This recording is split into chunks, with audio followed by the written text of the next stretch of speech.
to the world, blessings and peace. Liturgical light in a cultural space. Cutting through the clutter is David L. Gray. In pursuit of truth, the Dominican way. From war into the world, blessings and peace. Liturgical light in a cultural space. Cutting through the clutter is David L. Gray. In pursuit of truth, the Dominican way. It's David L. Gray. It's David L. Gray. Hit that like, share, and sub if you please. Hit that like, share, and sub if you please. David L. Gray. It's David L. Gray. Hit that like, share, and sub if you please. Hit that like, share, and sub if you please. From war into the world, blessings and peace. Liturgical light in a cultural space. Cutting through the clutter, it's David L. Gray. In pursuit of truth, the Dominican way.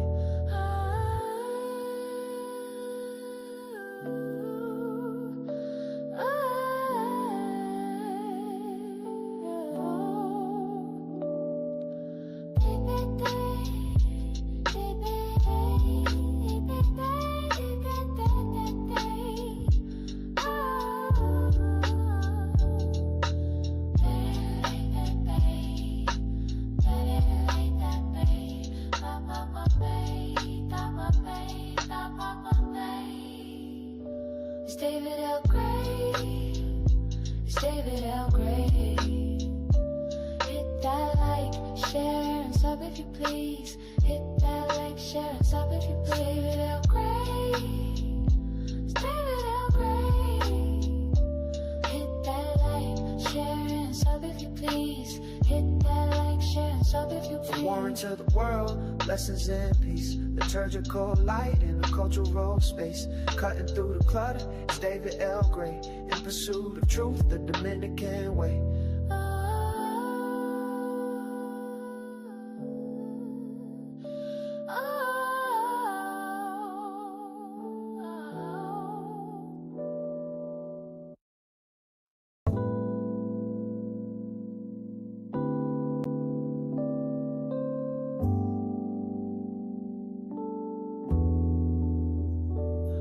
To the world, blessings and peace. Liturgical light in a cultural space. Cutting through the clutter, it's David L. Gray. In pursuit of truth. Welcome in to David L. Gray. Glad to have you here, man, for this amazing show. Wherever you're tuning in from, welcome. We're going to get it in today. We're going to cook up some things for you. First we're going to talk about just the prevalence and just how we're really becoming comfortable with the normalcy of just some really perverted demonic thoughts in the Catholic space, especially the social media space. That's what I'm talking about. And so it has to be addressed. You guys know me. I've been at this for over a decade. And I guess my channel has been built around the idea of talking about the things that people are uncomfortable hearing, but things that we need to hear, things we need to discuss and talk about and flush out, right? And it's not always fun, it's not always nice, but I try to address these topics with them some clarity, some reasonability, truth, and a little bit of humor. That's just kind of what my channel is, right?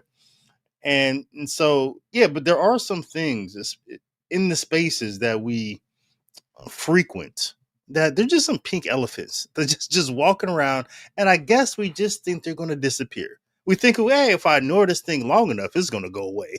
But it doesn't. It just gets worse. So let's talk about it. We're going to use the whole Cracker Barrel thing as a jumping off point to talk about primarily Timothy Gordon, but not just him. People like Nick Fuentes. Let me go in on him again. And just the nasty, disgusting things they have to say about human beings. And then we're going to have some fun topics. We're going to talk about my favorite sports team, the Cleveland Browns. But what I found out, though, something amazing, that they drafted his kid, Sheduer Sanders. And it came out recently, some news from Eric Dickerson, that it may have been Donald Trump who pushed the lever to stop the NFL from colluding to not draft this kid. The president, Trump, up in the NFL draft. And also related to that, I have to address this. Last time I talked about the Cleveland Browns and this whole thing that's going on with Sheduer, people got into my com box saying, "Oh, Kevin Stefanki, he's a coach in here. He's a good coach." Come on, I'm going to come back on you on that one. I'm gonna come back. So that's the show today. Glad to have you here. Let's get into it right about now.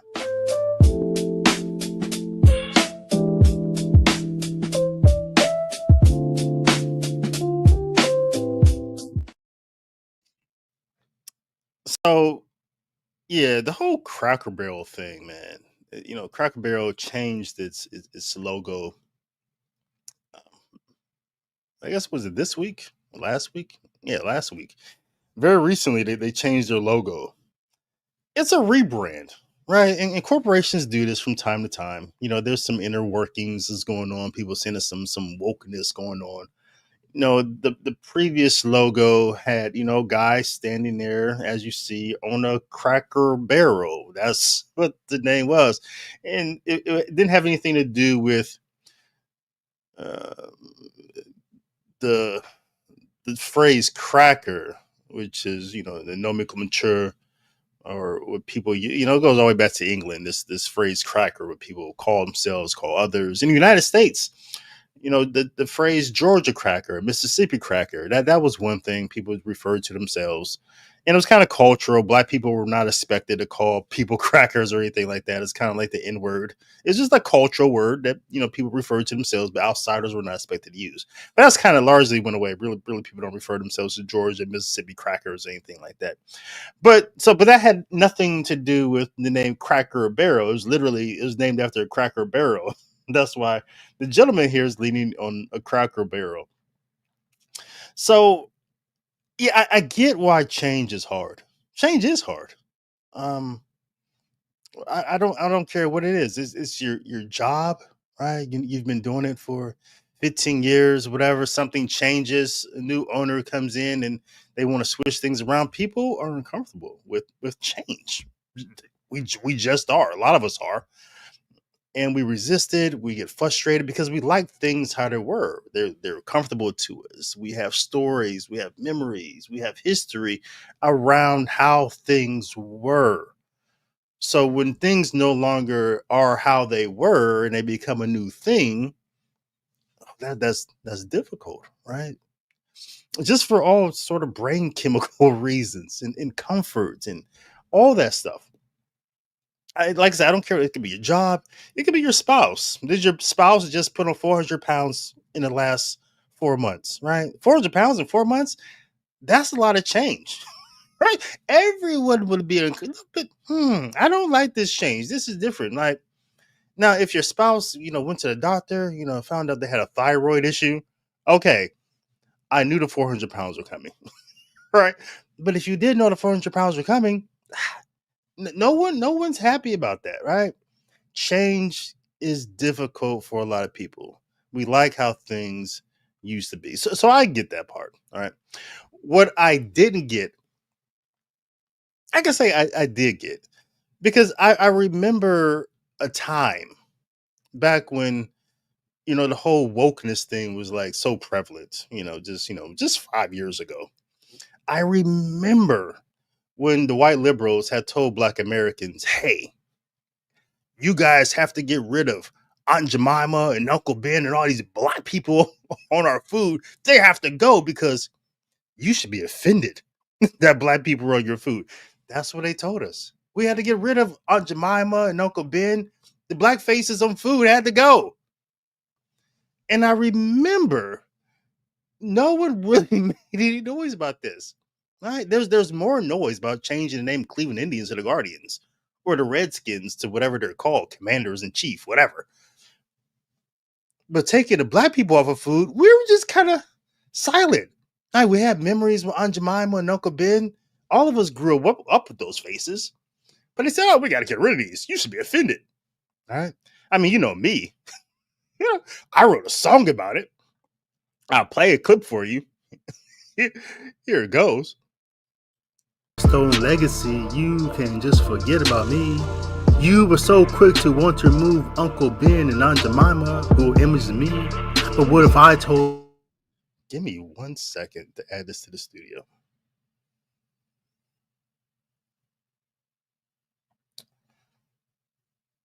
Where is my song? I think you heard it, but you didn't see it. So let me remove this. Add this. Oh, there we go. Forget about me. You were so quick to want to remove Uncle Ben and Aunt Jemima, who images me. But what if I told you that I'm going to remove Colonel Sanders from KFC? Or Larry on Quaker Oats or Ann the Gerber baby? Can I remove Richard the Big Boy, Wendy Thomas or Wendy's? Can I remove Ronald McDonald or Chef Boyardee? What about Lorraine or Some May Raisins or Little Debbie? Would you let me remove them? Can I steal your legacy? That was a question.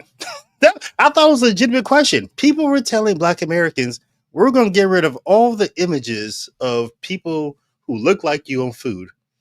But there was no expectation to remove the Sun-Made Raisins girl, Little Debbie, nothing like that, right? Okay, we'll just take it. We'll do whatever white liberals tell us to do. Okay, we should be offended? Okay. All right. So I get that part, right? Comfort and why things shouldn't change. I just thought it was funny when with Black Americans, like we just took it. There was no fight. There were no videos.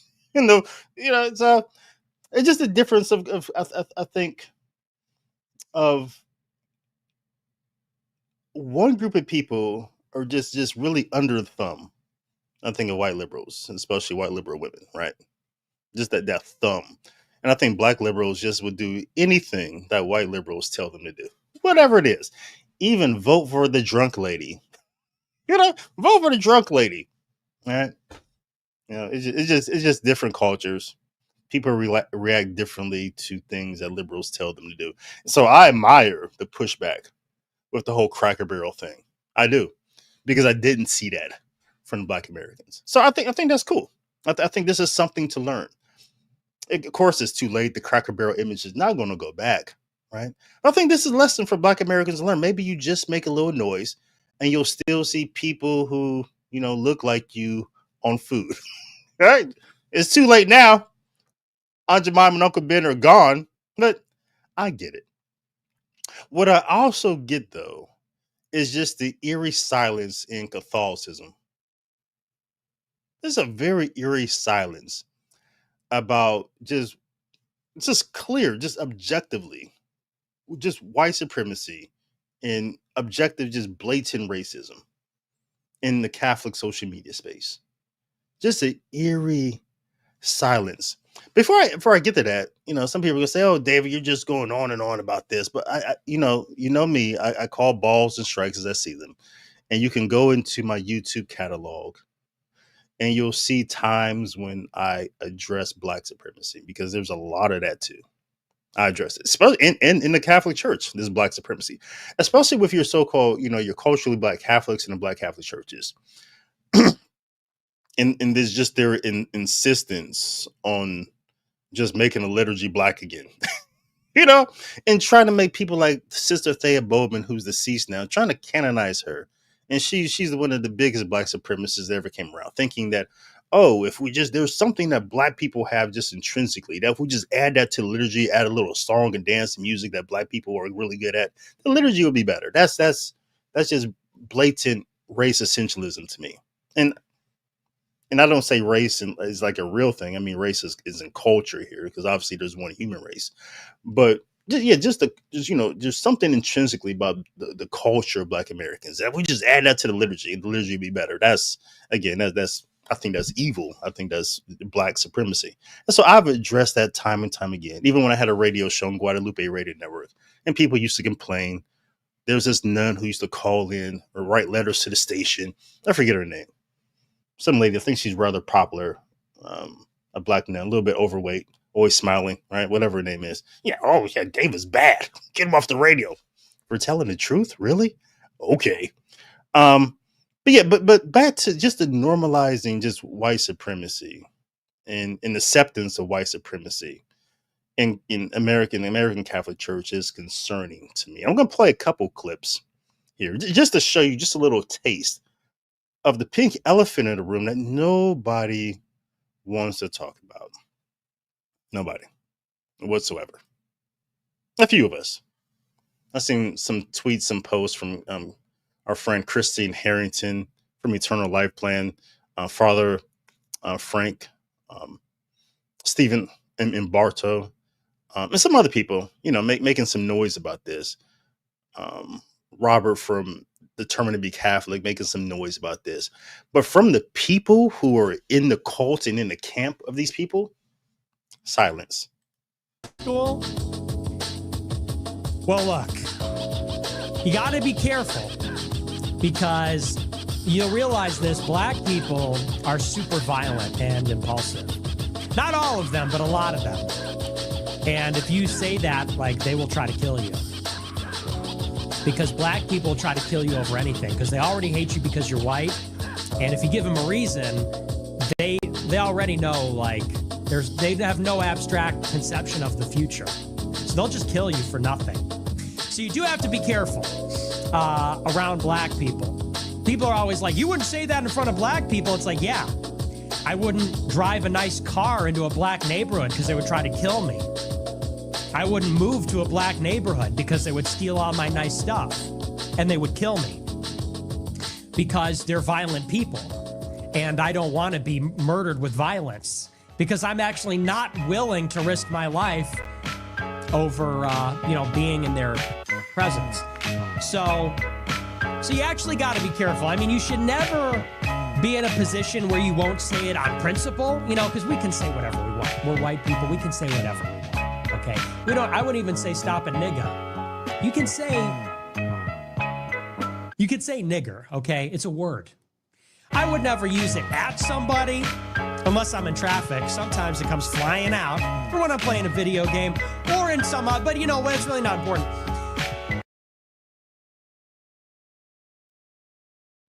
Yeah. So that's Nick Fuentes.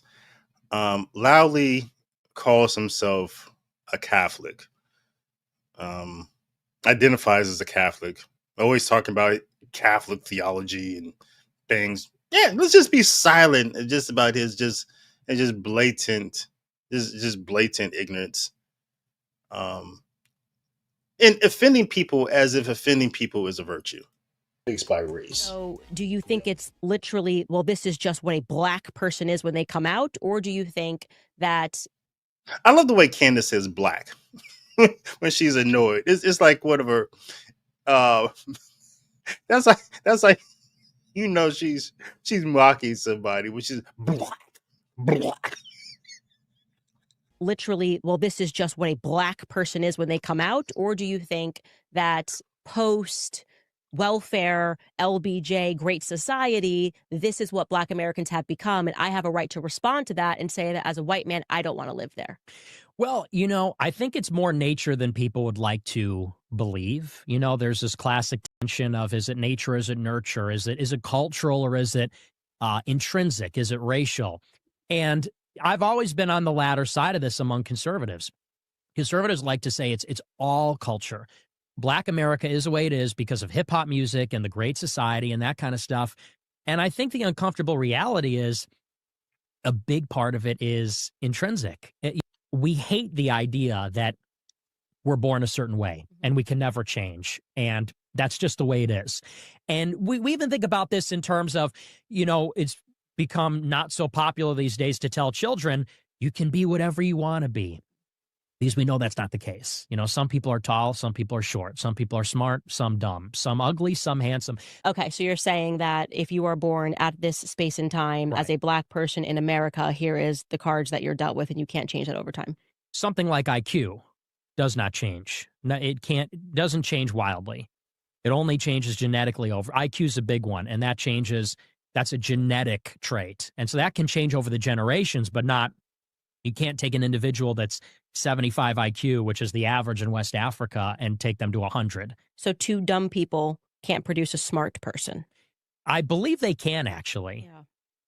But so does that kind of debunk your... No, because it's rare that happens. But IQ is a heritable trait, so it's unlikely that happens. So, Candace Owens is taking this dude to task, and he doesn't even know it. She's just using a Socratic method to just expose that he's dumb, right? And scientifically, it has been proven exhaustively.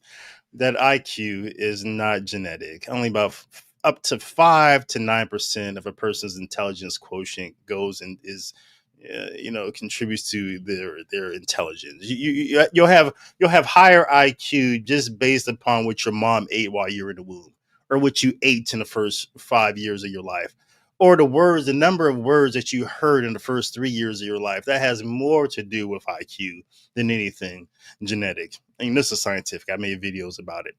But it's interesting. So I bring up Nick first because when we get to Timothy Gordon, we see he's really just an ankle biter to Nick Fuentes. He wants to be Nick Fuentes. He wants that audience. He wants that demographic, and so he grifts on the whole racism, white supremacy thing. Still, but though, like Nick, claiming to be a Catholic. About the fact that the races have what seemed to be, but it hasn't been proven, but the IQ thing is coming closer to proving it, in my view.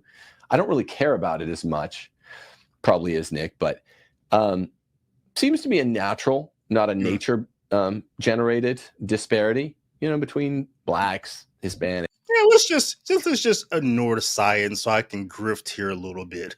We're just going to ignore the science and the facts of this case that's been proven for the last 30, 40 years. And I'm just going to grift on Nick to say something completely ignorant. But I'm a Catholic. Asians, whites, Jews. Yeah. What do we do about? Yeah. What do we do? Right. It's just normal. Like, everyone has debilities. And I just thought this was the most disgusting here thing. These people who ignore the science, they always do something like the dumbest thing in this conversation. They compare something that's a mental cognitive thing, brain development, to physical traits, right? They say, oh, this person, black people are fast. That's just genetic. And that's not even like all black people.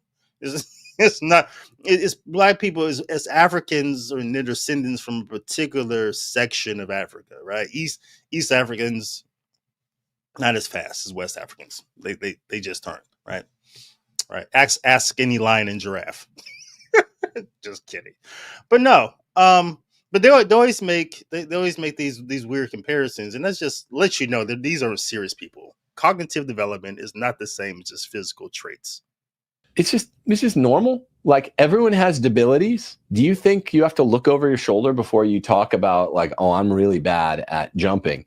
No. Do you think, oh, I'm really disorganized, or I might cut corners? Well, you don't look over your shoulder. So why do that with a racial corporate debility? People that are truly Catholic realize that the debilities are given to us individually, jointly and severally, individually and corporately, to sanctify us. That way. Oh, I thought that's really the most fascinating thing. I mean, you have to hear it again. That the reason why black people are dumb, and you're Catholic, if you understand this, if you're a Catholic, you can understand this. That the reason why black people are dumb is because God made them stupid. The debilities are given to us individually, jointly and severally, individually and corporately, to sanctify us. That way. Yeah, black people are dumb. God made black people dumb so that they could become holy. That's I mean, what do you do with a person like this? And this is just really just the tip of the iceberg. I'm just playing a couple clips here just to expose you to Timothy Gordon and his white supremacy, right? But we've all known it for a long time.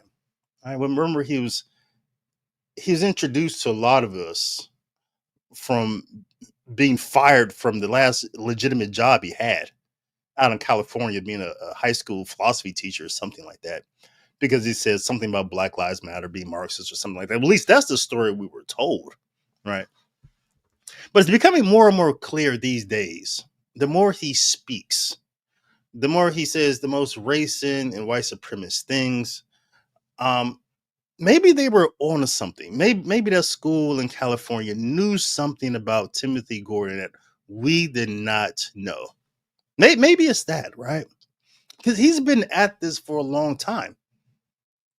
It seems to be who he always was, right? Maybe. But I have two thoughts here.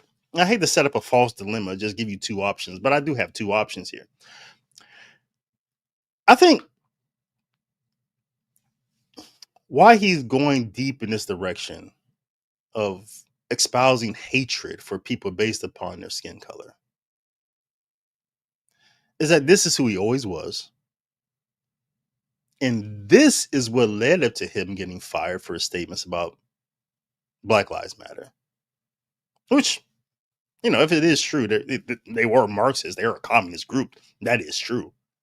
But maybe there's something else going on that we didn't know about that led it to the school firing him about his statements. Or he's still feeling resentment about the last time he had a legitimate job. And he lost it. And he still blames Black people for that. And that may be more of what's going on here, because that's like a human tendency. That if someone harms you, some people in their mind develop this victim mentality, and they associate all people who look like that with their pain. I don't care if it's a woman who's a lesbian now, and she was harmed while she was a child, as a man, by a man, or even as an adult as a man. And then she has this pain she associates with all men. And then she becomes a lesbian. That's real. I'm not just being funny. That's real. It happens. Same with some homosexual men, that they get abused as children, right? And then and it becomes pleasurable, right? And then they associate that pleasure with, oh, I like men, right? Because they were abused and they felt pleasure from that abuse. And this is just how the brain works. So maybe this is the case, that was painful. This is the last time he had a legitimate job. He was taking care of his family like a man should. And he was fired. It was painful. He had to move to Mississippi on purpose. Moved to Mississippi. Man, most people move from Mississippi, but he moved there. and so I think he moved into a trailer park, right? So all this whole thing, getting fired for speaking about Black Lives Matter, losing the only legitimate job you had, and having to move into a trailer park in Mississippi. Some people will accept that as well. This is humbling. I'm going to change my life. Other people will say, man, this is painful. I'm going to hate everybody who did that to me. I think that's more of what happened, right? So it wasn't unexpected at all. Once we got to see what Timothy had to say about these people on X. So this is what he posted on X.com recently. He says this about the whole Cracker Barrel thing, right? Something that all of us, that I've just recently said just a few minutes ago, that I think it's reasonable why people would be upset about the logo change. It was a complete change in culture. But Timothy says if they wanted to make Cracker Barrel more inclusive, then they should have created a new sister chain, the Nigger Bucket. This way, there's something for everyone. Equality feels nice. Which again shows that Tim, again, he's not very smart. He's very low IQ. Because it wasn't a name change. It was a logo change. So if they changed the name from Cracker Barrel to something else, then maybe this would make some sort of sense. All right, maybe it could be funny. Maybe it could be humorous. But they didn't change the name Cracker Barrel to something else. They changed the logo. So this is really just a forced way for him to, again, espouse racism and hatred and be offensive, and pretending that being offensive is a virtue. Right? This is what these people do. I'm going to be offensive. I'm going to say something mean, as if it's a virtue, as if though it would make you holy, as if though it's so good to be offensive and harm people with words. Right? So, there was some responses to this. I noticed on his X.com account, right? People were going in on him, saying, "Hey, man, this isn't funny. Right? This isn't cool. Right? He responds, "Oh yeah, it's funny. Oh, this is just humor. Get over it. Oh, it's sarcasm." Right? And some people are saying, well, maybe Timothy's just giving back to others. The whole so-called, the whole black fatigue thing, which is a psyop, which isn't even real, right? But saying, oh, maybe he's just giving back, what white people have been getting from black people. And again, all right. I think that's probably the most hilarious response I've heard to this thing. And somebody said it on my Facebook page too when I was talking about this. Um, the black liberal victim ideology, right? Um, they like to say that all of my problems that I have in my life, just like the critical race theory, right? In the whole black grievance narrative, they would say all the problems that I have in my life are because of white people. Right? Now, and so it's interesting now that there's been a shift in this. There's been some sort of adoption of this by white conservatives saying that there's the white victim narrative now. There's the white grievance. There are people who are saying that all my problems in my life now are because of black people. So we've been complaining for many years about the black grievance narrative. How typically these black liberal women in these cities, they want to complain that, oh, the world is bad and all my issues are because of white people. But now we're saying all my problems, white people are saying all my problems because of black people. Like, how did this shift happen? Well, it happened because of grifters, especially on social media, convincing people that told you that you should have, things like black fatigue. But the whole idea of black fatigue, like, oh, we're just tired of black people and them accusing us of things, is really what we're saying now in the opposite sense. Because it was now liberals told you that you should have, remember, liberals were telling, white people, oh, you should have white guilt, right? Well, this is really just a coin flip, right? Guilt for being white or fatigue because you're white, right? It's just a grift, a way to make people angry, a way to profit. It's just a flip of the coin, right? First it's, oh, you should white guilt. Oh, now the group, oh, now you should have black fatigue. Which one is it? Should it be feel guilt because of who they are, or should they feel fatigue because of who they are? And I think it's sad that people don't sense that they're being played. That all this time we were making fun of these people because they're claiming to be victims of all white people. Yet now these white people are saying, oh, now I'm a victim. Everyone's being played by this whole grift, by this whole psyop. And no one has really seen it. And then you have these people again, like Timothy Gordon, with the whole nigger bucket thing here. Again, feeding into that. You're victimized because they changed the logo Cracker Barrel, right? You should be victimized by that. Like these people over here, they these are the ones who are doing this to you, right? They should maybe just start their own thing called nigger bucket. It's the whole thing, right? And it's sad that this is what we're imitating, right? Black liberal women. That's what we're all imitating now. Black liberal women in the grievance narrative. It's funny in a way that has been adopted by the group who used to be mad about that. So again, people who want to say, oh, well, the word nigger, nigga, however you want to say it. It shouldn't be a bad word. Everybody should be able to use it, right? Why are you upset about that? Ha ha. It's funny, right? I think what adults know about words is that every word has some sort of context. It's not the word itself, it's the context in which you use it. Yes. Yes, and there are words in particular cultures that are off limits.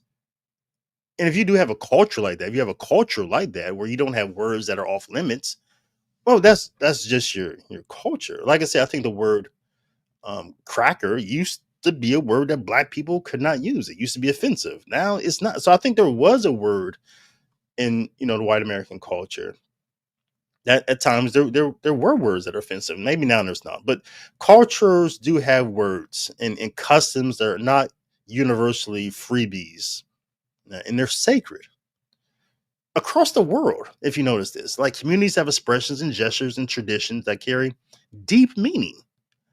Now, whether it's aloha in Hawaii. Now we just say aloha. We think that's a word anybody can say, but no. If you've been to Hawaii, you've talked to Hawaiians. They sometimes they're uncomfortable if you use the word in the wrong context. I think you pronounce it Galileo in Hong Kong. Again, this is a word that is not expected for foreigners to use, and particularly white foreigners are not expected to use. Same with Gaijin in Japan, Baba in South Africa, Cholo in Latin America. These aren't just words, they're cultural markers and often reserved for insiders, not outsiders. Outsiders using words like these casually or incorrectly out of context can come off as offensive and disrespectful. And sometimes it translates into wearing clothes, wearing a camino out of context, painting your face for the what's called the Dia Los Muertos. This once a Latin American thing. If you do your face painting for that, and you're not doing it appropriately, that's offensive. Performing the haka, saying namaste. Right? These aren't customs or catchphrases; they're cultural. Right? They're tied to heritage, ceremony. They're tied to people's identity. So using them without context, understanding, or reverence isn't cultural appreciation is cultural appropriation, I would say. So when people say the N word is a double standard, I think they're missing the point. Right? Many cultures have boundaries and around language and around customs and around tradition. And I think it's important just as human beings to respect those boundaries. It isn't hypocrisy. It's just basic cultural respect. So yeah, I think they're in the black community, yeah, the N word. I think there's a context where maybe other people can say the word, but there are contexts where it's just a cultural word that people shouldn't say. Yeah, it's a word that shows even when black people use the word, I can use the word in a way that's in context that will yeah, I've been a kid, I've gotten in fights over the word. People call me that word. Black people call me that word. Yeah, I've gotten fights over that because of context. Other times, we will say the word in a different type of way, and it's a form of love and appreciation. Like, hey, my you know so yeah, there's so to say that this is Timothy's just being edgy here, right? All right, no, this is being edgy, is mean spirited, and it's not a virtue. There's no evidence of holiness in such behavior, right? And you don't get, I would say, you don't get to be a Catholic influencer if you can only demonstrate that you're being influenced by Satan. Again, you don't get to be a Catholic influencer if you can only demonstrate that you're being influenced by Satan. And that's Timothy Gordon, claiming to be a Catholic influencer, yet there's no evidence that he's under the influence of anyone but Satan in his language and his decorum. Right? And the bigger issue here is, I think in the Catholic media space, is that it's not the things that we do. I think it's the things that we fail to do. Right? Tim isn't. He's not. Timothy Gordon isn't a traditional Latin mass worshiper, right? He doesn't go to that liturgy, as far as I know. But he is considered part of that community due to his profiteering scheme on teaching men how to abuse their wives and men to how to abuse women in a weird spin on something he calls the patriarchy. And we'll talk more about that in a second. So the tendency in Catholicism, I think, is to establish cults of personality. That tends to be a thing that we do. Whether it's priests or social media personalities, And then once we establish that cult of personality, what we then do is that we remain silent about anything those people do that is evil, but then only criticize people who are outside of our cult. So if you're inside of our cult, right, you're a traditional at mass person or you're part of that community some way, like Timothy is, because he teaches people how to abuse women in the patriarchy, because you're the patriarchy, you have to suppress and put down women.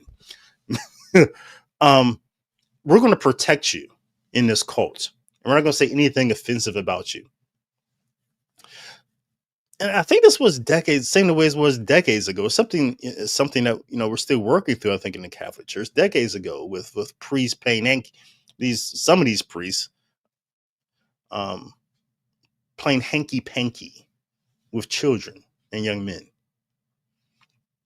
Let's be silent about that. Let's not say anything. Let's move Father to a different church. Let's hope this fixes him. Right.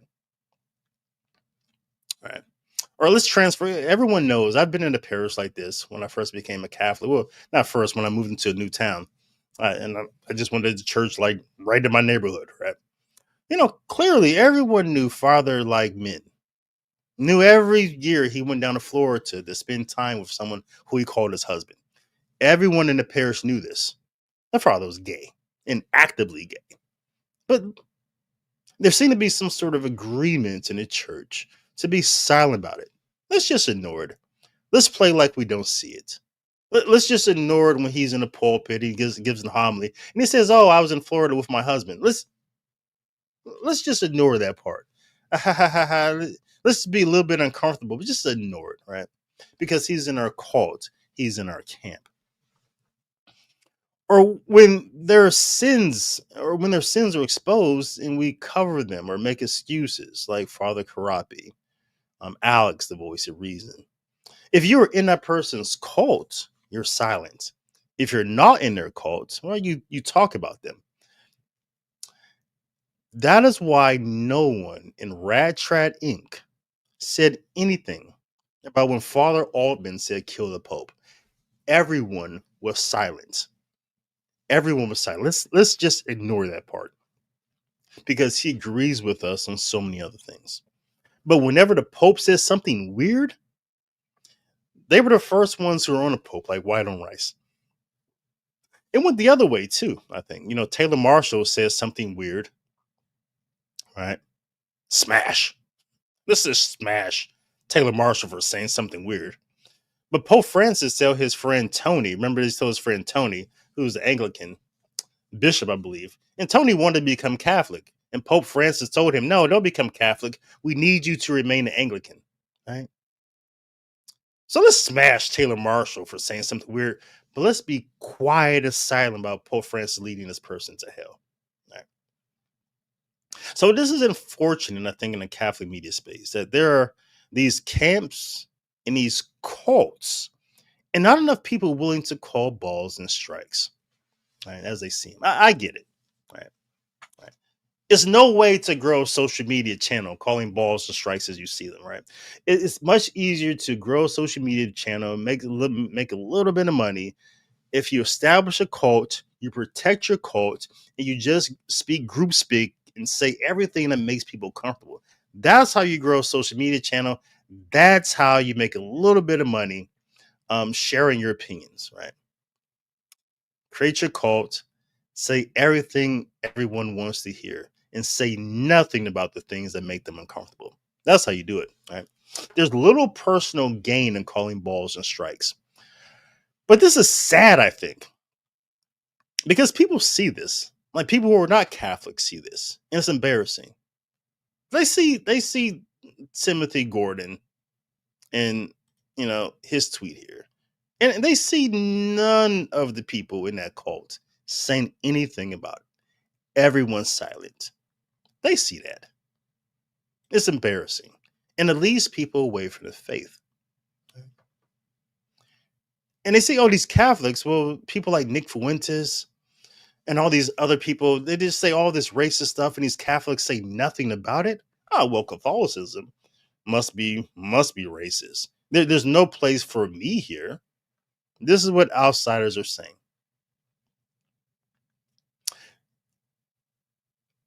And again,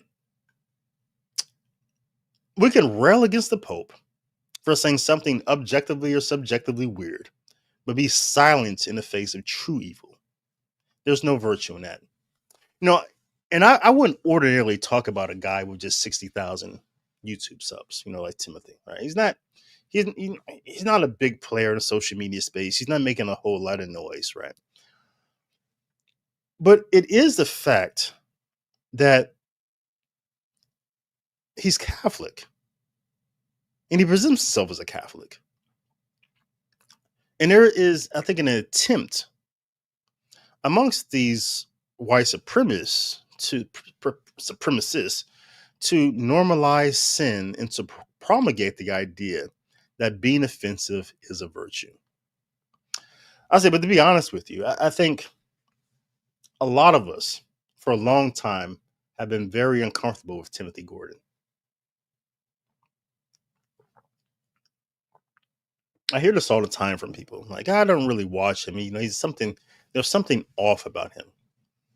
We have been uncomfortable with him, and we said nothing. We've been silent about this. We've been uncomfortable with Timothy Gordon ever since he was, he's doing his podcast with Taylor Marshall. Something about him just rubbed a lot of people the wrong way. But we really couldn't put a finger on it. Something that seemed to be disingenuous and dishonest about him. Whether it's his Black Lives Matter story, or just his perspective on the Catholic faith. It just always feel like a grift. And it's just like over promotion of, rules for retrogrades, which isn't a Catholic idea.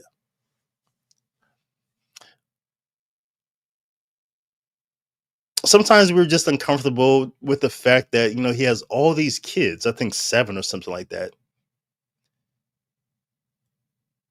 And he's living on a house on wheels. Nothing against people who live in trailer parks.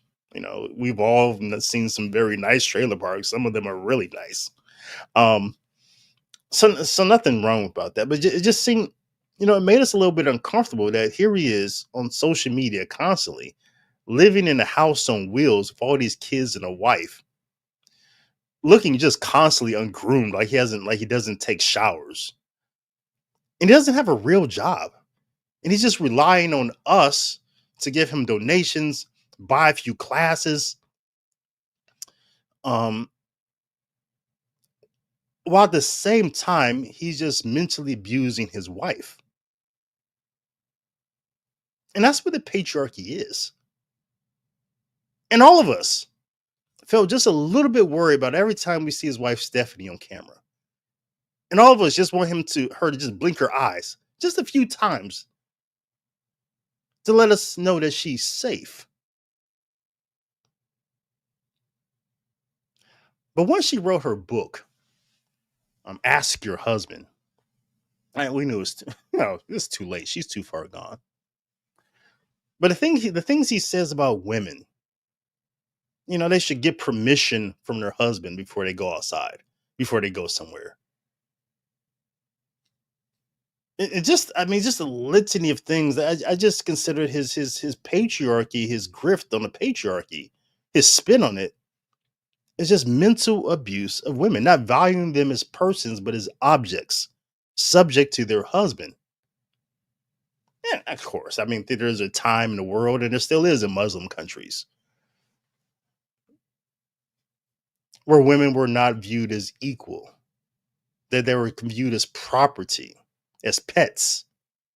That's a historical truth.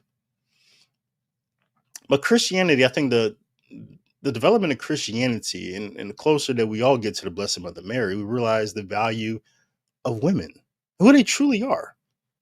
It shouldn't be a woman asking her husband. Clearly, Scripture says a husband should be asking his wife, because she's the helpmate. A husband should be asking his wife, honey, how can you help me? Or ask his wife, honey, what do you think about this? Because that's the role of a helpmate. I think he has it the wrong way. There shouldn't be women ask your husband. It should be husband ask your wife.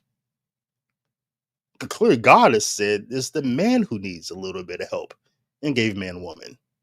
So The whole thing is upside down.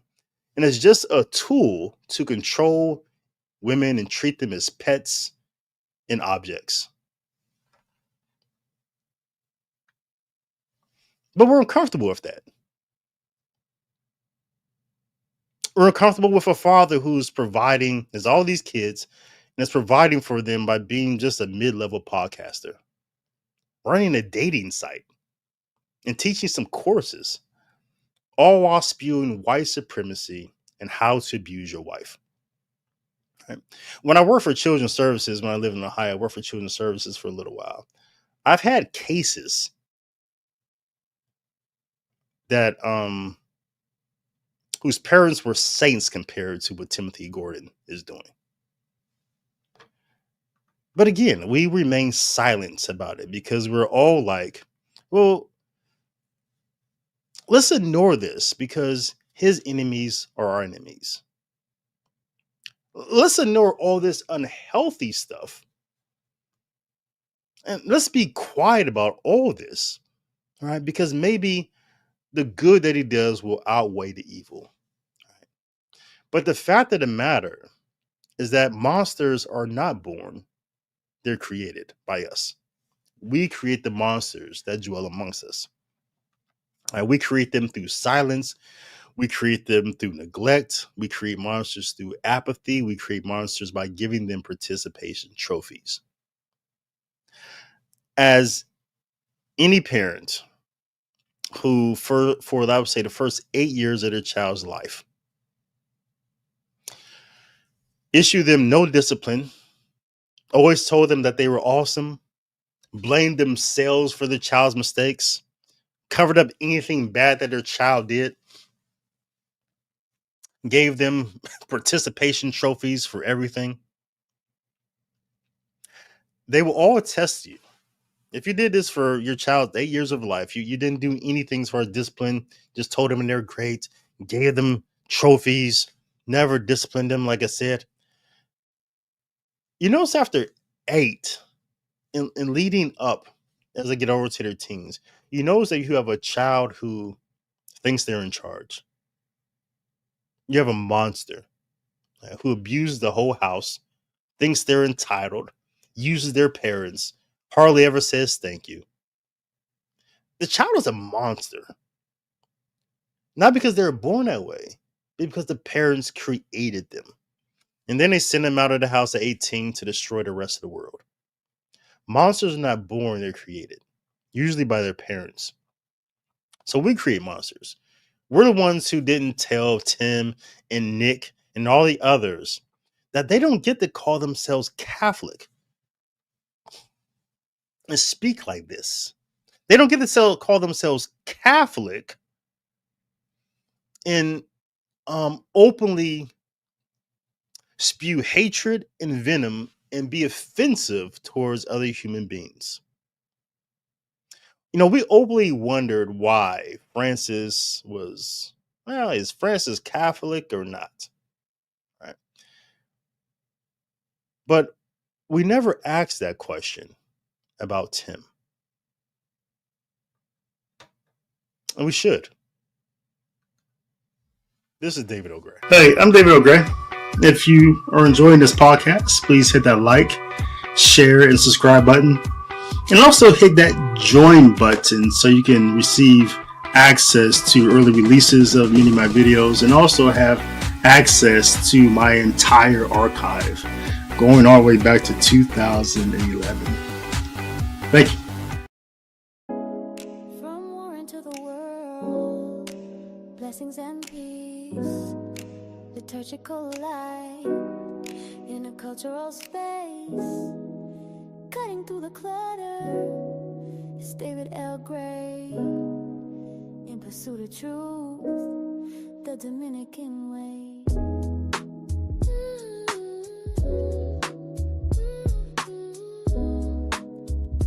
It's David L. Gray. It's David L. Gray. It's David L. Gray.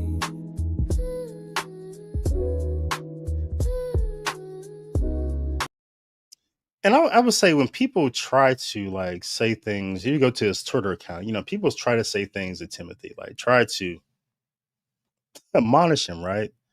And in a response, you just get back just weird stuff. He just think this is funny. Like, go to his ex account. It's just he has just no docility. He doesn't want to be corrected. He just like this, just an attention whore. Just let me get some attention so I can somehow feed my wife and kids. It's a strange way to live. Right? And the grift is obvious, right? And I get it.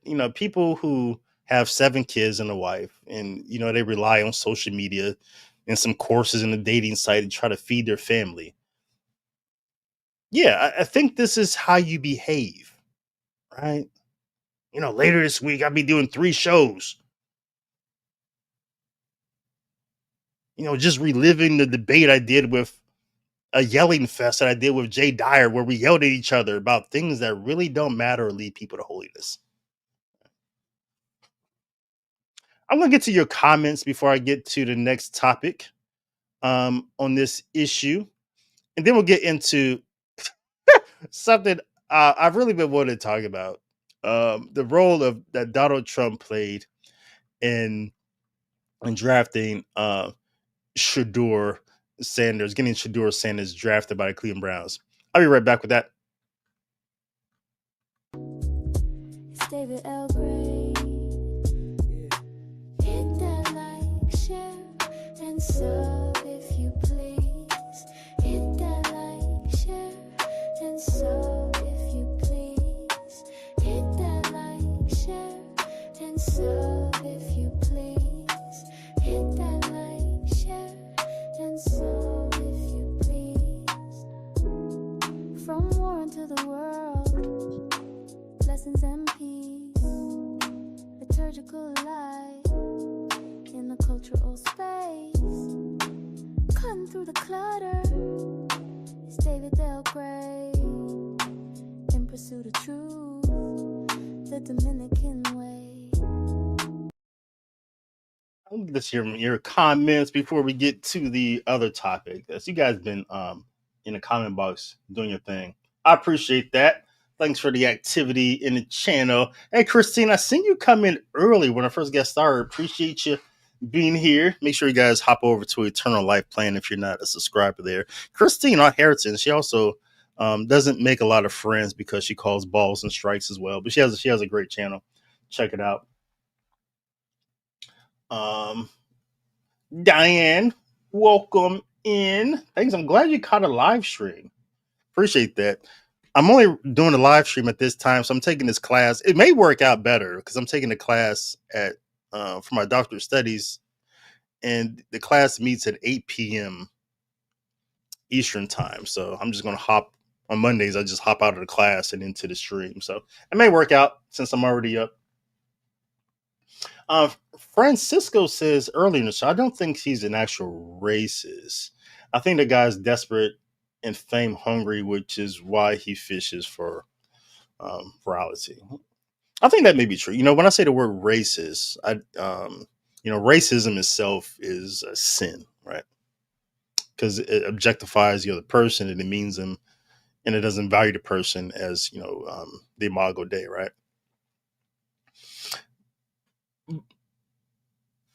But generally, when I say the word racist, I literally mean the literal word that they believe in race, that there's something other than the human race. I look at race as a culture. I look at people as cultures. I see, there's Indians. There's cultures, and there's cultures within cultures. But then there are people who are like race essentialists, and they actually see people not as belonging to the human race, but as people like, oh, we're different because we have different skin colors. And then sometimes that view of being a race essentialist leads people down a path of then objectifying people based upon how they look. And so there's a path to becoming like, I think, so there's levels to this thing, right? So, yeah, I would agree with you. So Timothy isn't, I don't know, a grand wizard, perhaps. I don't know. So I wouldn't put him on 10. But because he views, he thinks people are stupid because of, their skin color. some people are smart because of their skin color. So he has this ideology that leans into um, the fruit of believing that people are their skin color. So I think there's a nuance there that I didn't get into, but so I agree with you and I don't agree with you, but I see what you're saying. Diane says Cracker Barrel is going to be the Bud Light. That's interesting. I'm not even following that whole thing, or people not going to Cracker Barrel to eat anymore. So that I wish we had a Cracker Barrel here in Germany. I would go there. It would, or even an IHOP. Like, just give me something. So I would still go there. You know.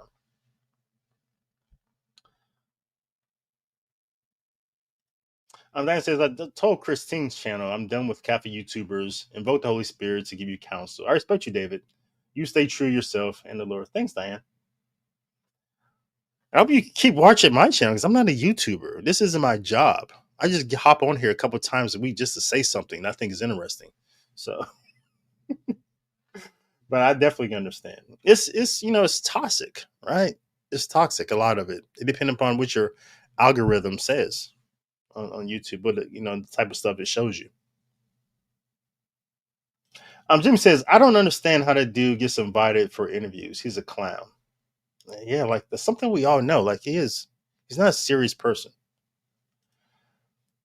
Francisco says Fuentes is Mexican whenever he wants, then he's white.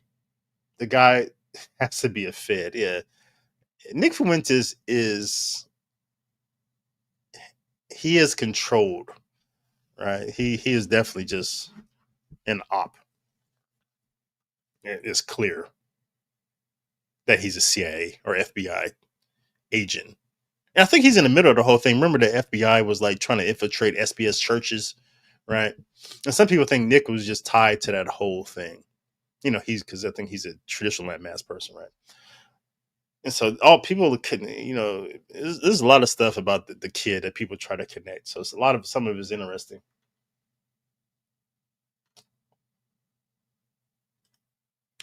Whatever man says, do you believe in epigenetics and its influence on different ethnicities? Right. Yeah, I think it. So I'll say yeah. Let me come up with a definition so people haven't heard this word. So let me explain it before it, so people know what the heck I'm talking about. And I talked about this in my video that I did on IQ not being genetic. So epigenetics is the study of changes in gene expression that occur without altering the underlying DNA sequence, influenced by environmental factors and lifestyle choices.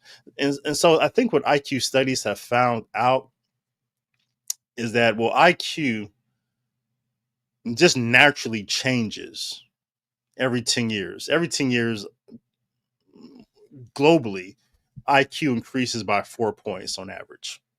Right. So some people will say, well, that's evidence that with better nutrition, better education, that there's changes just naturally that people just grow in intellect. Right. But also when it comes to epigenetics, so there's have been studies that also show that over time, because it changes in diet, that there's some things that happens in just how we're constructed that affects not just people's cognitive ability, but people's emotions. And so some people point to just changes in medicine. A lot of birth control since the 60s have just seemed to maybe, that led to the explosion of people believing they were born gay and the whole trans thing. Like, so there's a lot of things that happens with food and with medicine over time that some scientists will say, yeah, that does affect our genes, right? So it's interesting to think about because the gene, our DNA is rich in just, things that are older than, tens of thousands of years older than us that we still have in our DNA. So it's interesting to suggest changes in food and medicine and things like that over the last 40 years can really influence a much older DNA. So I'm not a scientist, but yeah, I think it's interesting. And yeah, I think maybe it does have some influence. Um, yeah, I think it is local when you think about ethnicities and things like that. So yeah.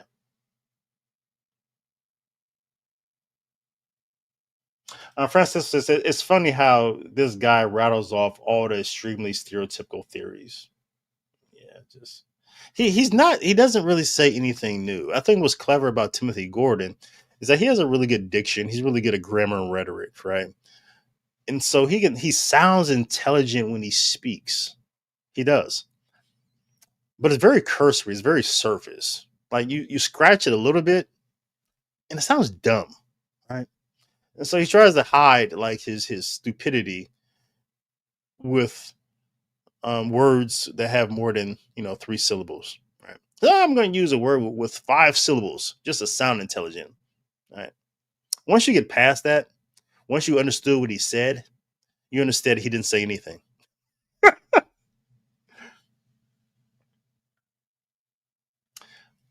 Happy Pilgrim says, good point about the Black Lives Matter thing. This was just a story we were told about why he was fired. I think so. I think we're starting to realize that there is more to the story. Because these were the people in the school who met with him, people who knew him. There's more backstory to this. Like, oh, I got fired because I said Black Lives Matter is Marxist. Fired? I don't know. Like, we have to revisit this whole narrative.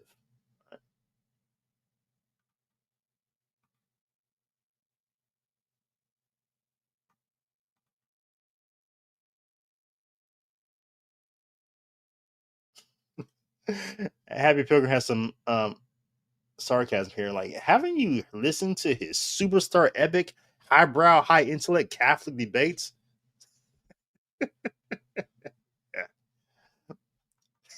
Yeah, right. My man John says, I'm done with him. Yeah. I pray for him. Like, I especially pray that he like just provides for his wife and children. Like, you don't have to be an attention whore to get some money to feed your kids. There has to be a better way to take care of your family than be on YouTube every day and on X every day, just posting things to get attention. Like, how are you feeding your kids and how are you taking care of your wife? I mean, this is the patriarchy. It's hard. It's just I just can't understand how the patriarchy thinks this is just the most masculine, manly thing to do to be an attention whore and just be on social media. Oh, black people and N words, Jews. Like, how's that? How's that an example of the patriarchy? How's that an example of like being a real man, being an attention whore? It's I don't get it. Francisco said, "Yeah, black fatigue is 100. It's a Fed psyop. It's it's so funny to me. Like, I mean, white guilt to black fatigue. I get it, man. I really do. I really do. I just can't believe people fall for it every time. You should be a victim. That's the whole thing. It's like black fatigue. You're a victim of black people. White guilt. You're a victim. There's the black people. You're a victim of white people. They should be guilty.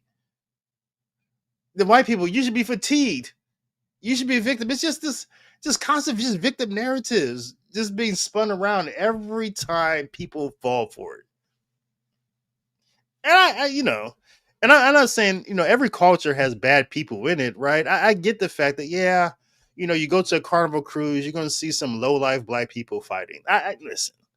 Every culture has bad elements. That's 100% true. It is. But then the statistics that they throw out is always just things that don't make sense once you get past them. Like, oh, all this black violence, all this stuff. They even lie about FBI statistics. And ah, that's a whole nother show. But the point is that every culture has bad elements in it. It does. This whole human thing isn't perfect. But as Catholics, we know how to respond to it. We always have known how to respond to it. We know how to be saints. We know how to be holy. We know how to evangelize. This isn't difficult. But what Timothy and these other guys are engaged in is not evangelization. It's not leading anyone to the faith. It's just leading everyone to hell. It really is. And it's not helping at all. If you really believe these things about black people, or they're all violent, they're all monkeys and things like that, there's a response. If you really believe that, then there's a response as Catholics, then you should be engaged in. Just like if you're a black essentialist and you believe that white people have nothing to contribute, you believe that they're the cause of every war, every problem, all types of pedophilia and weird stuff, school shootings. If you really believe that's truly white culture, white American culture, if you really believe that that's who they are, then there's a response to that as a black person to evangelize, as a black Catholic to evangelize what you think that bad culture is. But no, that's not what people do. You say all black people are bad and violent, then you don't evangelize, you don't go there, you don't try to do anything. Or if you're a black essentialist and you say, oh, white people just gonna shoot up the school. Well, if that's the case, why don't you work with that type of youth who may be engaged in that type of behavior because they're lonely or something like that? I don't know. It's like people complain but don't do anything. They're offensive but don't go on offense to try to help the problem. Yeah. For instance, imagine Jesus Christ condoning that BS tweet. Yeah.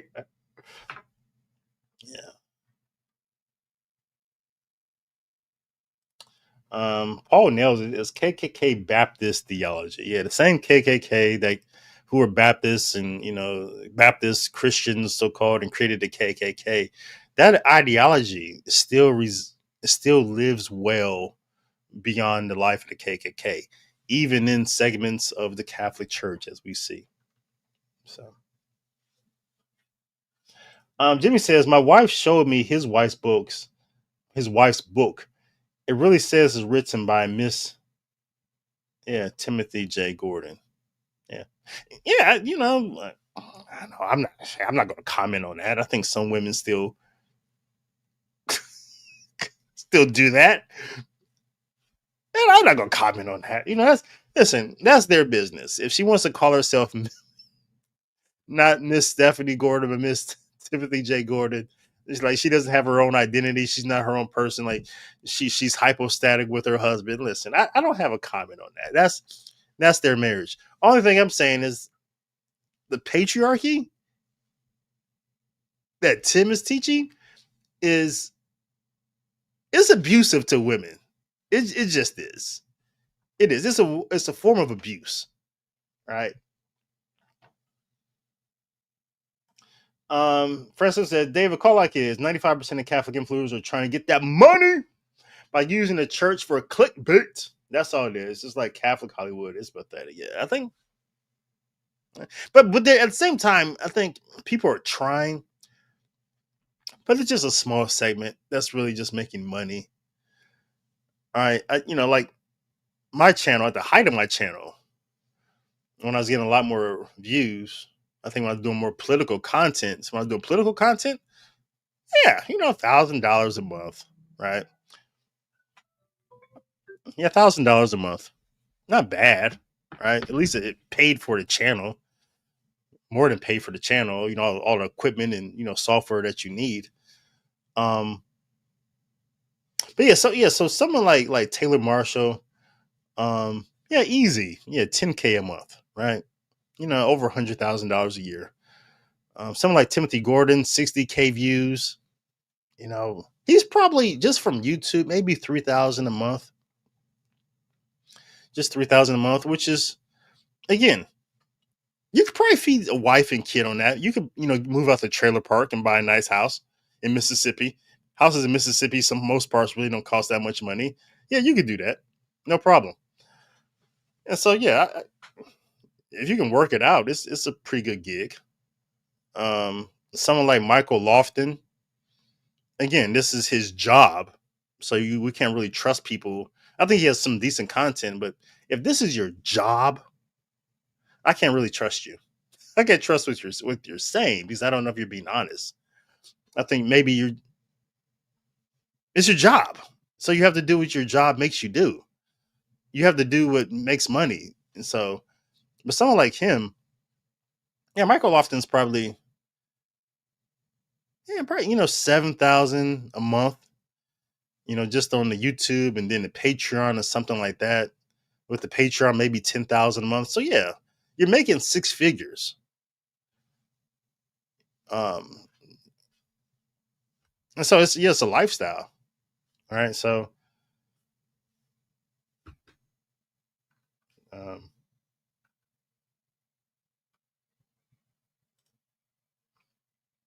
having programs. At what point do alarm bells start ringing, and we're looking at some sort of personality disorder? Dangerous ground. I know it because we aren't doctors, but I do wonder what's really going on here. Yeah, I agree with you. Yeah, I'm no psychiatrist either, but it doesn't. It's not hard to see pain, right? And so when you look at Timothy Gordon, you see pain. Like something's there that isn't right. Like he's heard about something. You can hear it in his voice. You can see it in his eyes. All right. Like I have 4 daughters, and sometimes when they're young, it is painful because that's expensive, right? So maybe because he has 7 kids, maybe that's pain. Like he has to provide for them by being an attention whore. Maybe it's something psychological, whatever. Again, maybe it goes back to that getting fired, But there's something there. Lisa says, I'm especially concerned about priests who seek out being on YouTube videos and it doesn't feel organic. I've seen parish priests who seem to talk to people on the other side of YouTube video. Yeah. I wrote an article about this as well, Lisa. I don't know if you remember, but I brought this up. Like, I don't want my priest on YouTube. I want my priest celebrating the sacraments. And I say that with the caveats that I know some priests they're evangelists. They're really good at evangelizing. Right. So I wouldn't say I don't want all my priests on YouTube, off YouTube. But I only want those on YouTube if that's your charism. If your charism is evangelization, if that's your charism, then okay, yeah, be on YouTube, be on social media. But if that's not your calling and the gift that God has given you, I just want you celebrating the sacraments. I want you in a confession booth, not the YouTube booth. That's just me. So I think we agree. So-called Catholic YouTubers are modern day televangelists looking for clicks. Yeah. He was the first. His first grift was that fraud on Trump. I don't even know where Gordon was on Donald Trump. So no. Beggar. Yeah. Again, I mean, he has like a bunch of kids. I guess he has to, instead of go get a real job or start a real company with like a real product. Because I don't think everybody has to get a job. People build companies, people do things. But what's your product? And is your product for the good? Like, I think he has a product, just running his mouth, right? But is it for the good? Does it glorify God? So, yeah. So I'm not saying, everybody go get a job, work 9 to 5, get a W-2, file your taxes. No, start a company. You can do that too. But have a good product. Right? He slobbers over Candace Owens' husband and confuses me that he goes on Tim's show. How can Tim respect a guy that's married to a woman like Candace who speaks on yeah. And Candace legally goes by the name Candace Farmer. Like she's not Miss Jordan Farmer, right? Yeah. I don't know. I think Tim is weird. He cracks me up. Whenever I listen to his show, he's always talking about who his friends are. Yeah, this guy's my friend. Jay's my friend. Um, George Farmer's my friend. He has all these friends. I never met a person with so many friends. Uh, it's crazy. Yeah. I appreciate all you guys' comments. Let me finish this up. Let me get to the last story so I can cut this thing up and get out of here. So give me a quick second to get this set up and let me do a rant right here on on the Cleveland Browns and Kevin Stefanski. And I'll be right back. Oh, wait, let me get to my super sticker first. Got a super chat. Appreciate you, Idris. Appreciate the 5, man. Love you. Thanks for that. All right, let me go ahead and get this thing set up for you guys. This is David O'Gray. I'll be right back.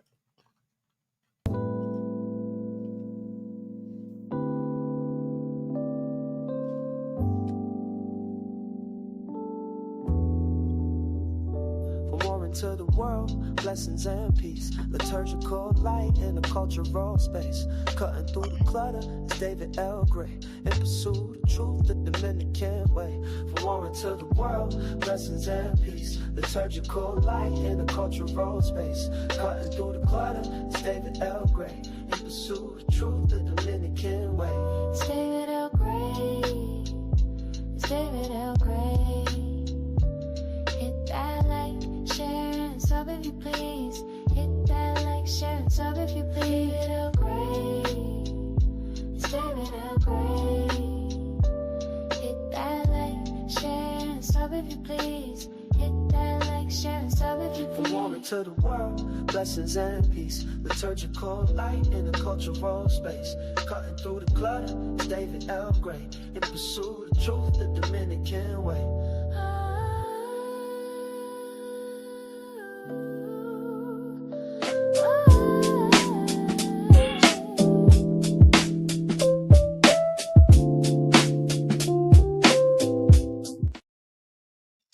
It's David L. Gray.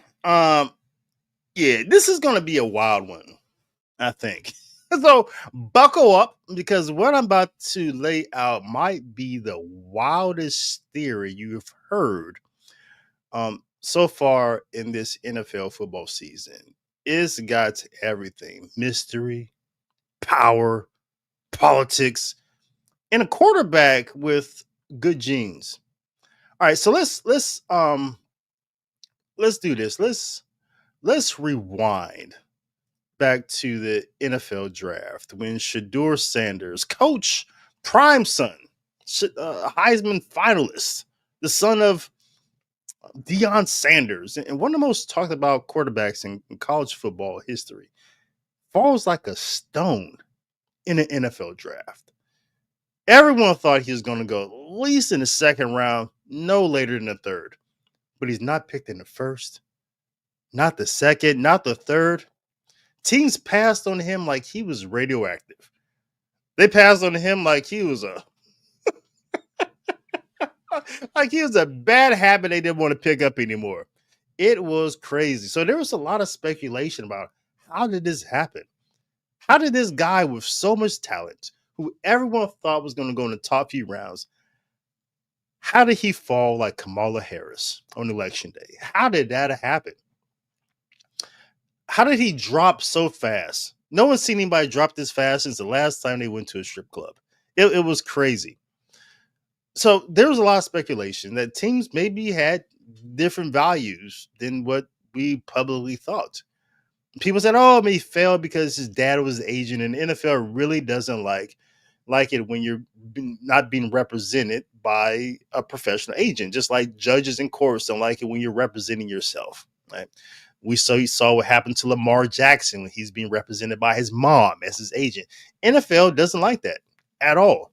People say, well, maybe there was like a bad interview. There was a news about an interview he did for the New York Giants. Maybe that bad interview didn't go well and word got out. Maybe there's collusion.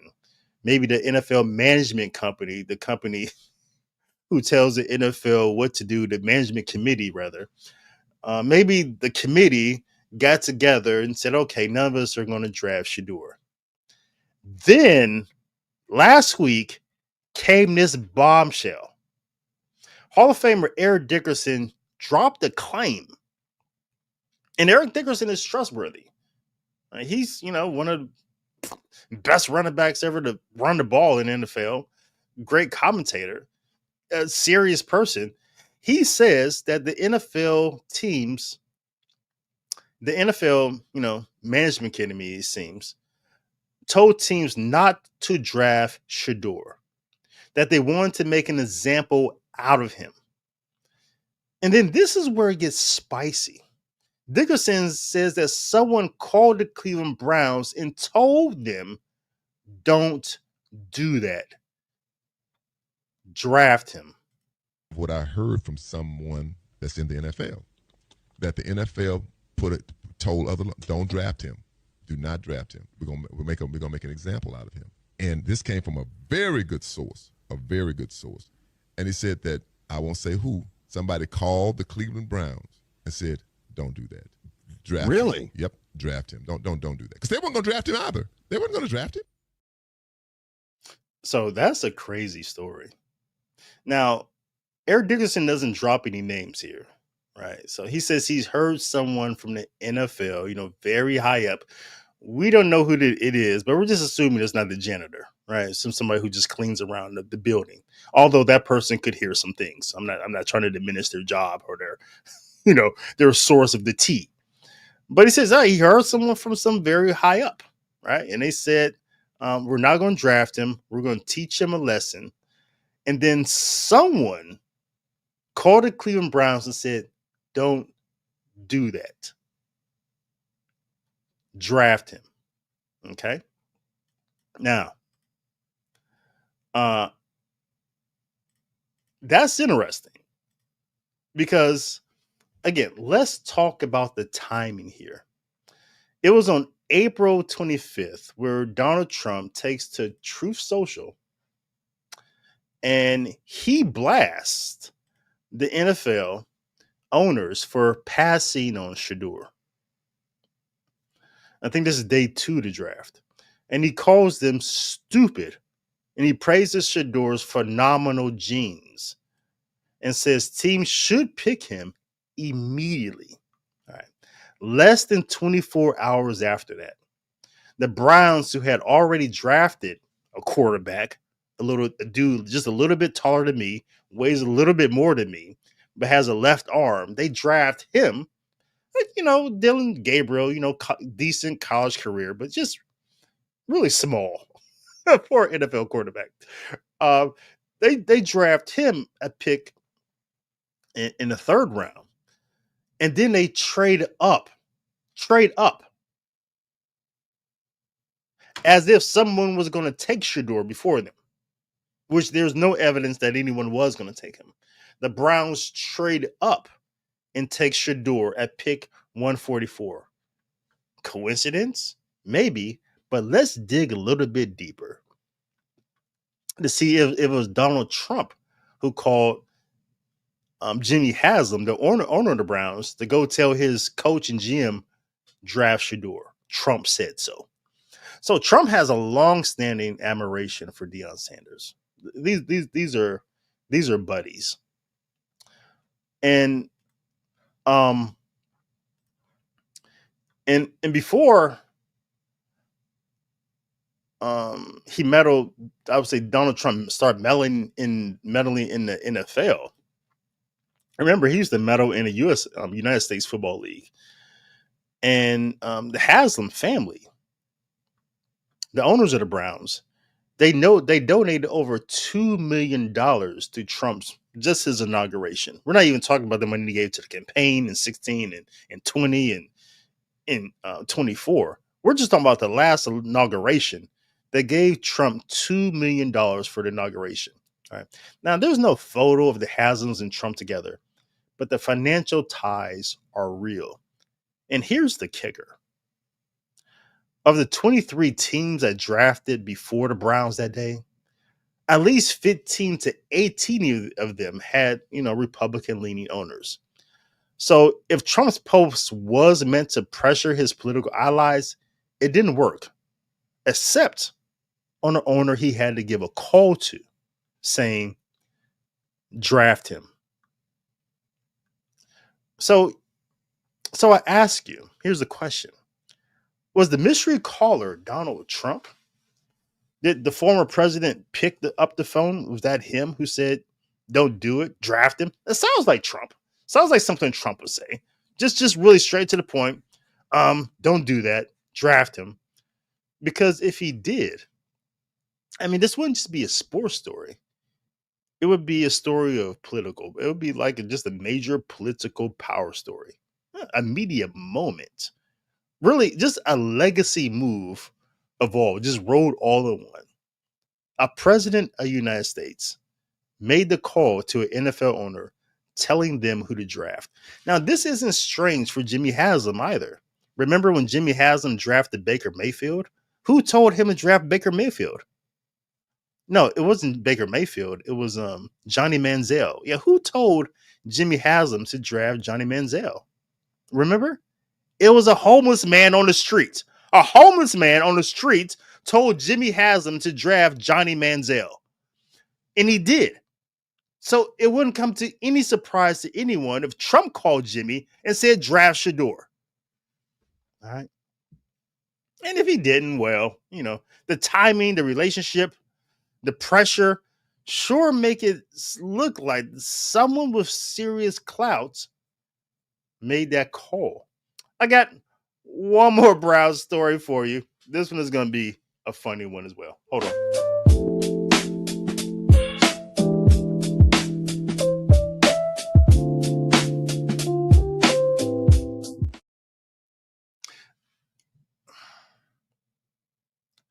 You know what I'm sick and tired of when it comes to the Browns, right? And someone posted this on my comments the last time, I talked about the Browns, and it really annoyed me. It really, really annoyed me because I keep hearing it. In fact, I think Stephen A, right? I think he just said as well. Coach of the year. The man knows what he's doing. I would have liked to coach it. This is a two-time coach of the year. This is a two-time coach of the year. This is a two-time coach of the year. This is a two-time coach of the year. The man knows what he's doing. I would have liked to have seen Sheduer Sanders, in the two-minute drive. And Stephen A here, he's commenting about, how people are just pointing out the obvious, how Stefanki, he's just destroying Sheduer's career. He's just trying to make him look bad. And people just point out the obvious. And Stephen A's response, he's a coach of the year. He's a coach of the year. And I keep hearing this. Stefanki is a coach of the year. And it always makes me laugh, right? A coach of the year? That's like winning like the best substitute teachers award, right? It means you showed up, all right? It didn't, you showed up and you didn't spill coffee. That's exactly what it sounds like. You showed up, you didn't spill coffee, you kept the kids from burning down the place. It's not a Super Bowl. It's a participation trophy. It's not a Super Bowl. It's not even a playoff win. It's a pat on the back for surviving chaos. He's a coach of the year. What did you win? And all these people who saying, fancy, he's a coach of the year, are the same people who vote on coach of the year. That's it. They're the same people who issued a participation trophy. So it's them saying, well, he's good in our book. Let's be honest about Stefanki. His resume is a LinkedIn page full of almost. He's never won more than 11 games. He's never had back-to-back winning seasons. He's never won a playoff game while actually coaching from the sidelines. That one playoff win, he was at home with COVID, probably in sweatpants, watching a game with his labradoodle in a lukewarm bowl of chili. That's not coaching. That's remote work.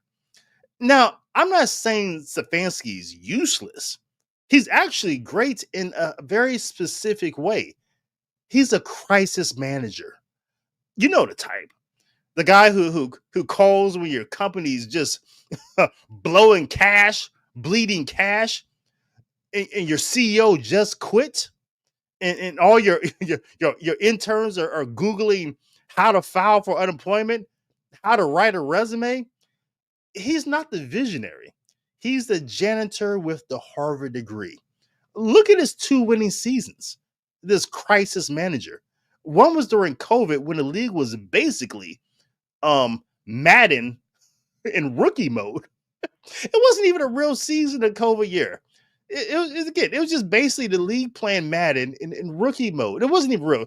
He won coach of the year during Madden mode, during Madden rookie mode. Come on, man. His other winning season, he juggled 4 or 5 quarterbacks like a Vegas magician. That's not elite coaching. That's duct tape and adrenaline. That's not great coaching. That's MacGyver. And let's talk about his play calling.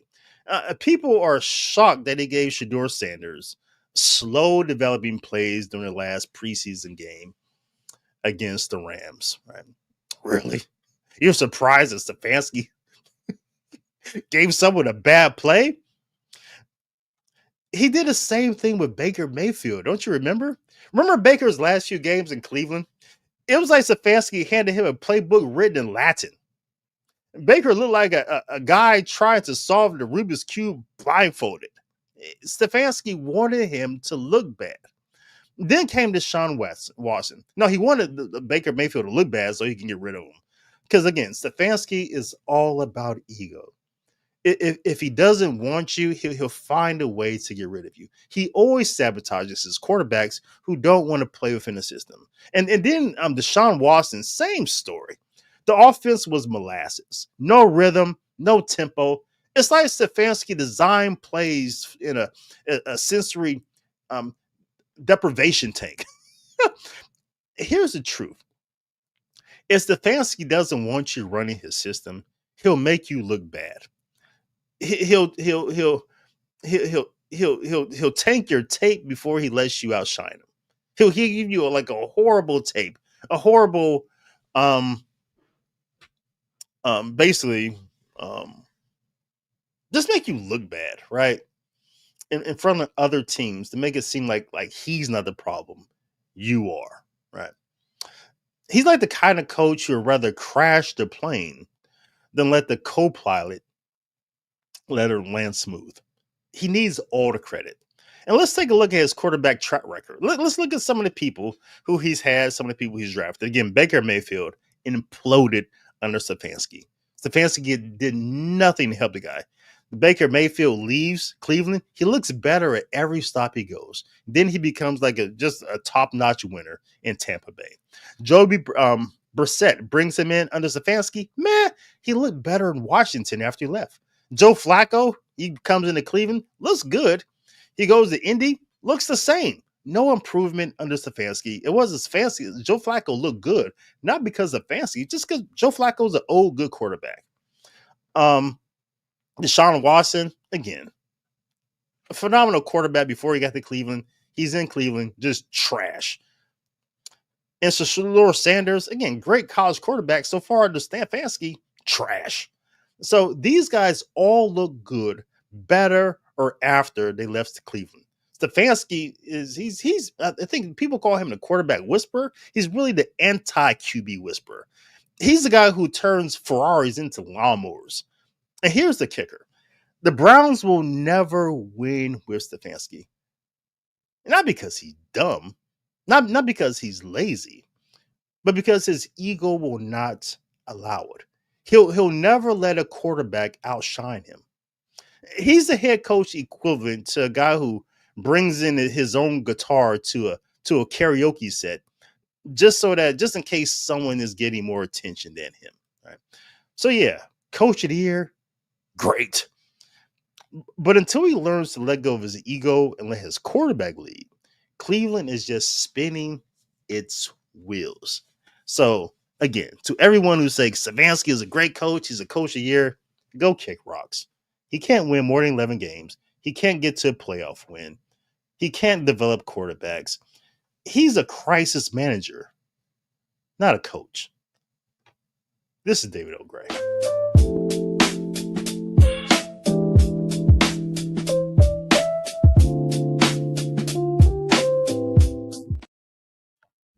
All right, my friends. Thanks for hanging in. I appreciate you. Let me see what you thought about my thoughts on on Trump. Let me see here. Let me scroll up. Prime time. Yeah, I mean, one of the greatest like cornerbacks that ever came along. He couldn't tackle anyone, but cover awesome. Yeah, Kayla agrees. Yeah, egotism. Yeah, 1,000%.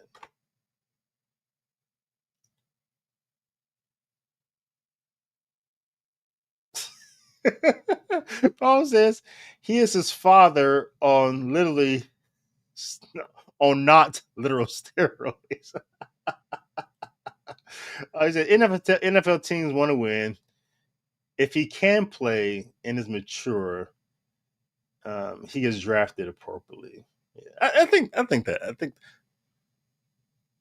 we're not going to pretend like NFL owners don't collude and all agree on things.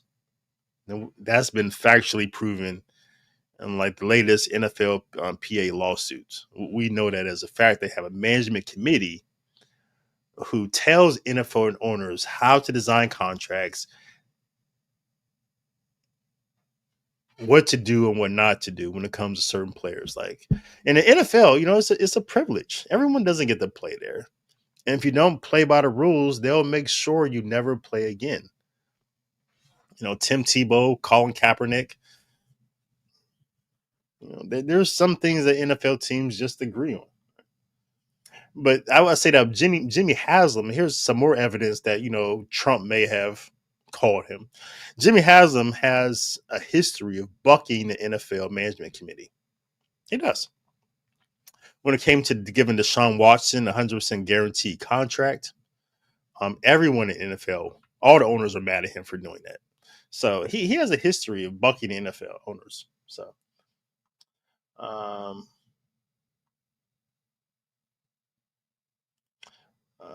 Jag Michael says, don't take it too far. Criticize me in the sermon. Most of you I think Jag is a little back a little bit. His dad was a superstar, but didn't like him much. Flashy safety. I like the attitude the Denver Broncos had. Yeah, we did that before. They destroyed the Cowboys by running Terrell Davis. Yorkshire said billionaire owners know their wins and losses. Because seriously, you can't even get a billionaire on a Shark Tank to invest 100K without knowing their return on investment. That's true. If Trump wasn't president, he would still call Cleveland. That's what Trump does. Yeah, that's true. That's true. I would say that. Paul says, yeah, I think the draft was perfect for his development.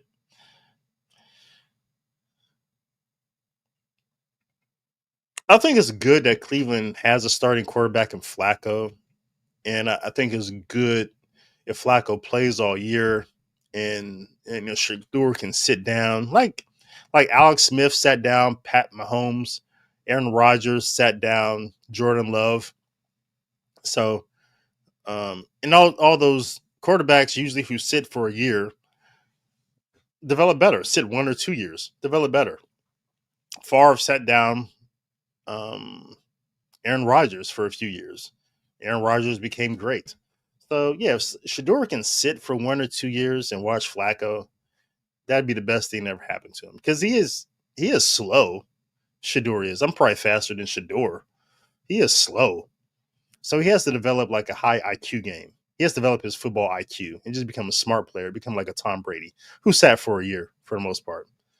So if you don't have anything else to rely on, just like natural talent and you're fast, you can escape problems, then you have to develop like a high IQ game. And so sitting for a year is really going to help Sheduer. And so I hope he gets that opportunity to sit down and just learn some things from Joe Flacco for 1 or 2 years. But at the end of the day, his coach is still Kevin Stefanki.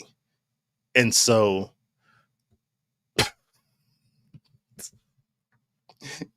it's, if Stephen Stefanki had Tom Brady as a quarterback, Tom Brady wouldn't win Super Bowls. Stephen Stefanki, if you know you're a bad coach, you could take any great coach and put them on the Browns and take Stefanki and give him the other team's coach. That coach will take the Browns and beat Stefanki with his team. Like you take Mike Tomlin and you put Tomlin from the Pittsburgh Steelers, make him the Browns coach. You give Kevin the Steelers and have those two play each other, the Browns are going to win. You take Andy Reid from Kansas City, make him the Browns coach, and send Stefanki over to KC. How those two teams play, the Browns are going to beat the Chiefs with Andy Reid as their coach. And Stefanki is a KC coach. He's that type of coach.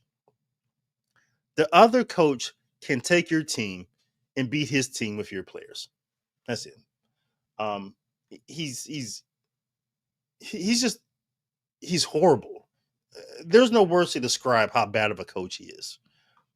That he still has a job is just because of Jimmy Haslam doesn't want to go through the hiring of another coach. He's done it like 4 or 5 times, and he just wants to. He's the guy who's in a bad relationship, and he just wants it to work out. And he's just staying with the person who he's with, just hoping it gets better. He thinks time will heal things. He thinks time will fix problems. If we just stay together, things will get better. No, they're not. That's not how relationships work. And Jimmy Haslam, who's a very successful business person who hires competent people for his pilot flying J gas stations, should know this.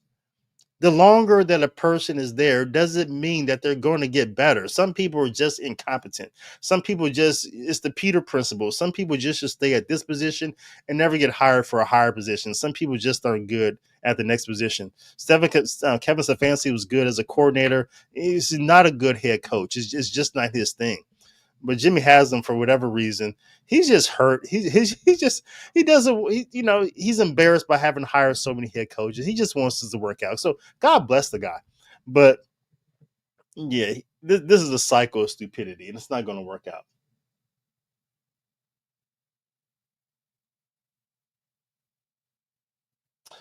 And Paul says, Deion was super fast. He had a Pro Bowl where a guy was wide open and Deion caught up to the receiver and intercepted it. Yeah, and Sheduer did not inherit his father's speed. So, yeah. But this is David L. Gray. Appreciate you guys staying in the whole time. We almost hit 2 hours. That's a long show. I'm going to cut this one up, put some timestamps in here for you so you can come back, watch what you didn't see, share what you want to share. But I appreciate you all coming in for the show. Let me get out here. I maybe see you again for another show this week. But if not, I'll be back Monday. I won't be back Monday because it's Labor Day. So maybe Tuesday, maybe Wednesday. But until then, until next time, blessings and peace to you and to yours. And remember, Jesus loves you and is there for you. This is David O'Gray. To the world, blessings and peace. Liturgical light in a cultural space. Cutting through the clutter, stay with L. Gray. Pursue the truth in the Dominican way. Stay with L. Gray. Stay with L. Gray.